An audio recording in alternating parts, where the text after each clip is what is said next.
মেলা দিন আগে আগে একটা ভিডিও শেয়ার করছিলাম, যে ভিডিওতে গোস্তর নাগাল পিস পিস করে ভাইজে একটা জিনিস আন দিছিলাম, কিন্তু কি আন দিছিলাম হিনা আনে করে কইছিলাম না।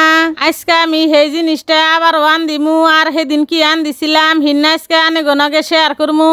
এনে আমি 5টা আন্ডা নইছি, 3টা ফার্মের আর 2টা দেশি কুরকার। আন্ডা গোনা ভাঙ্গে খাইরে ওল দিয়া নুন দিয়ে ভালো করে ফেইডে একটা পলিথিনের মধ্যে তুইলে গরম পানির মধ্যে সেদ্ধ করে নইতাছি।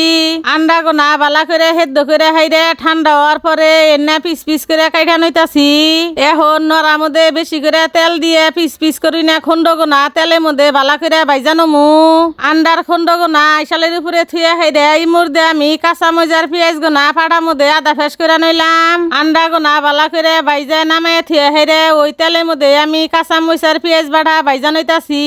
বাড়ুই নে মরিচ পেঁয়াজ গোনা বাজা বাজা কইরা হাইরে এর মধ্যে হলদির গুঁড়া মরিচের গুঁড়া ধনিয়ার গুঁড়া নুন আর অল্প করে পানি দিয়ে কষে নমু। মশলা পাতি গোনা ভালো করে কষে হাইরে এর মধ্যে পিস পিস করি না আন্ডা গোনা দিয়ে মশলার হাতে নাইরা সেরা মিশাইয়া পরিমাণ মতো পানি দিয়ে ডাইকা দিলাম। তরকারি এক দাবার জাল দিয়ে ঝোল শুকাইয়া মাহা মাহা কইরে জিরার গুঁড়া দিয়ে নামে হলামু।